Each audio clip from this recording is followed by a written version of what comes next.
Hey guys, this is Diana Ballard, and welcome to the Mom Training Podcast, where we discuss the skills and strategies to create possibilities in motherhood and make it more fun, efficient, organized, and peaceful. You can find more information or connect with me online at dianaballard.com or at Diana Ballard Live on social media.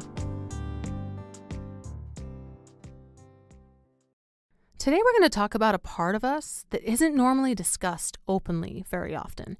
When we talk about health and self-care, most people think about nutrition, exercise, and what their body outside can look like or what we may feel like. But let's talk about another piece of us, and from my perspective, is just as important or even more important than just our physical body.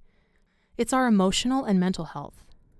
Our minds are where everything starts. What we think and believe affects everything we see around us and experience. For when we believe something, we can always find things that confirm to us that it's true, like beliefs about money, the lack of, or having abundance, how we interact with people, and our beliefs about the world, our ability to achieve goals, change our circumstances, have a healthy body, and stuff like that. Sometimes, no matter what we do or how hard we work on something, the result may be non-existent or things just don't change. And a lot of times it goes back to our mind and what we believe, what we think we're worth, what we think can actually happen.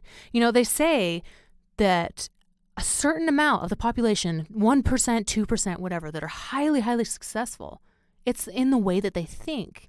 And it may be that they have these brilliant ideas, but I really believe it comes down to like what they actually think about themselves, the possibilities that can be created, and that they're unstoppable, that they can do anything. So it's not just having the brilliant ideas. It's saying, you know what? I can also change. I can also change the world.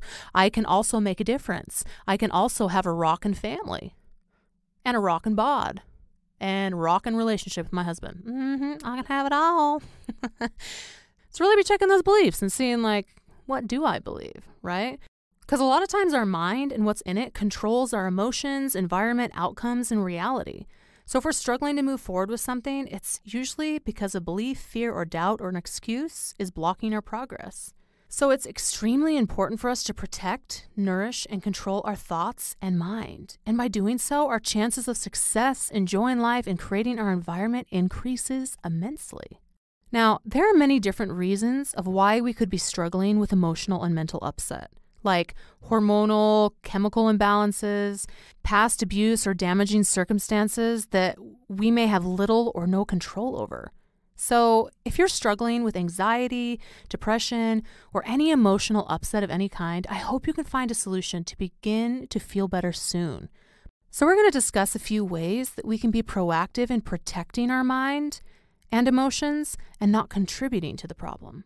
And sometimes we might not realize that something can be so damaging. So I hope you can evaluate yourself and what you could do to be proactive in protecting your emotional and mental state a little bit more.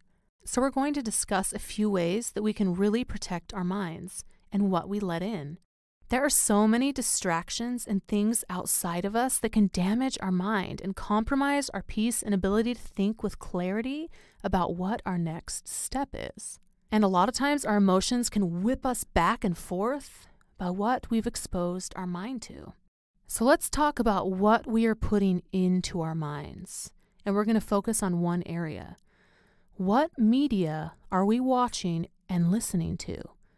Research has shown that media is extremely influential in the way that we think, feel, react, and experience life. And the people who create the media, like TV shows, know exactly how to hook us and what gets us to run back for more. They've studied people for years, and they know exactly what pulls people back, right? Shows are highly emotional, engaging, and gives us images that never leave our mind and can influence us for good or for bad in our lives. So a little bit ago, I went to go help a friend who was pregnant and not feeling good. I was going to watch her other child so she could take a shower and take care of herself a little bit.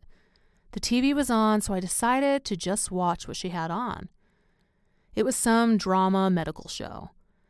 I only watched a half hour and was completely shocked by what I saw. There was a murder of a wife with a child watching, and it was actually the dad that killed the mom. Suicide attempt, someone having a terrible anxiety attack, drug use, someone having horrible nightmares of terrifying creatures chasing her, and they showed her dreams and the images still have not left my mind months later. Loved ones not being able to trust people close to them in extreme ways. And that was only a handful of the traumatic drama. The list could go on and on. In 30 minutes, so many things that were terrible. And like it or not, is damaging to our mind and especially our emotional health. We wonder why anxiety, depression, and other mental illnesses are spreading all over the place. We really need to think about how these images and virtual experiences are really affecting people. The human mind and emotions can only be exposed to a certain amount of trauma, heartache, and disaster before they emotionally can't handle it anymore and have unresolved emotion, fears, and heartbreak just overflowing into every area of their life. Having a lack of hope, sadness, a fear of terrible things happening to us. And people watch shows like this every day and are packed with just as much crap as the 30 minutes of that half of an episode that I watched. And here's the scary thing. Even though it was horrible, I could not stop watching. I wanted more. There's a piece of the human mind that looks for disaster and thrives off of it. This piece of our mind can be strengthened by watching this stuff, and then it becomes addicting. Addicted to disaster, trauma, and pain. Then we wonder why we're always struggling with disaster, trauma, pain, or problems. We have to look at what's going into our minds and what reality it's creating in our own life. We're sitting down to relax and have a break from life. And shows with horrible traumatic things get turned on. I really want us to look at what's going in and what realities are created around us. Now you could be saying, my life looks fine, Diana. Like, my life does not look traumatic or dramatic or, okay, right. But our life logically could be going fine, have hundreds of blessings around us, and for some reason we feel like it's a mess. Have horrible anxiety, can't make decisions, hating our life, and we don't know why. These types of shows are giving us a hit of a high adrenaline rush, which can make us feel good and exhilarated in a moment, but I really want you to notice what you're feeling at other times. If those scenes are running through your mind, or if you're mentally trying to find solutions for the problems on screen, or worried about what's going to happen to some character in the show, it's wasting our own emotional strength, energy, and power to process our own needs, find solution to our own problems, and solve conflict in our own relationships. Do you get what I'm saying? This is like real stuff we're talking about here, and why a lot of relationships are struggling and lives are falling apart. Be involved in your own life and conflicts instead of a completely fake life and drama created by content writers produced on a screen. These drama shows are damaging our heart, mind, and soul by polluting our mental space with trauma and disaster. Now, I know that what I'm saying is fighting words, okay? You could be fighting me real hard right now, but I need you to really think about it. Are you living your own life and creating an abundant, beautiful, fun, harmonious environment around you? Or are you living life through a screen? Are you getting the highs, the lows, the risk-taking, the getting out and meeting someone new? Is that all on screen, or is it in real life? What's going into our mind and how is it affecting us? I really want us to challenge our choice of media and what we're watching and feeding our mind, because it directly affects the way that we feel and perceive life. So think to yourself right now, is what I'm watching creating the emotions I want to feel? The circumstances that I'm seeing on the screen, do I want those in my life? And is what I'm watching bringing me peace?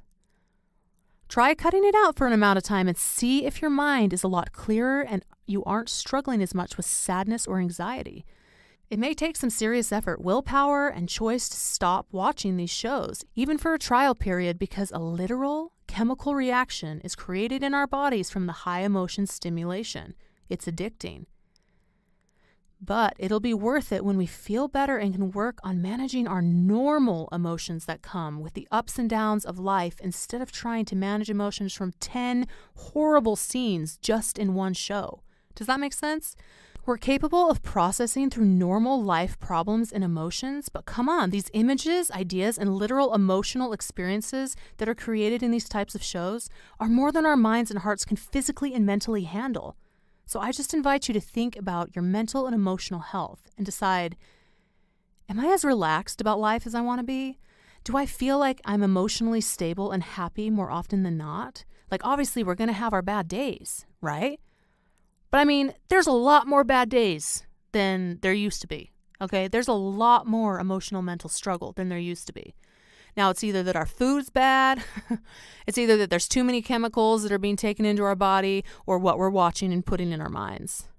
Think about it. Something's messing us up. So where's the leak? Where's something getting in? Is it what we're eating? Is it what we're watching? What's going on? Like, what's getting in? Because it's really looking at what might be causing the emotional and mental upset, and maybe it's time to adjust some things. Change up what we need to do to relax and stop engaging in media that destroys our peace. This may be a new concept of how affected we are by our surroundings, but going back to the one of our solid and true beliefs here on the Mom Training Podcast, that we have the power to create and mold our environment. And sometimes that means removing things that aren't helping us, but are hurting us, because our emotional and mental health is everything. It affects the way we feel, how we interact with people, especially our kids and spouse, and having health inside and on the out. We can be more loving, connected, and happy. So thanks for tuning in today. Share this with another mama who might be struggling with some of these same issues, and we'll see you next week on the Mom Training Podcast. Thank you so much for tuning into the Mom Training Podcast. If you liked what you heard, I would so appreciate a rating and review from you on any platform you listen to this on. If you have any questions or podcast ideas, you can message me on my social media at Diana Ballard Live or shoot me an email on my website. See you next week.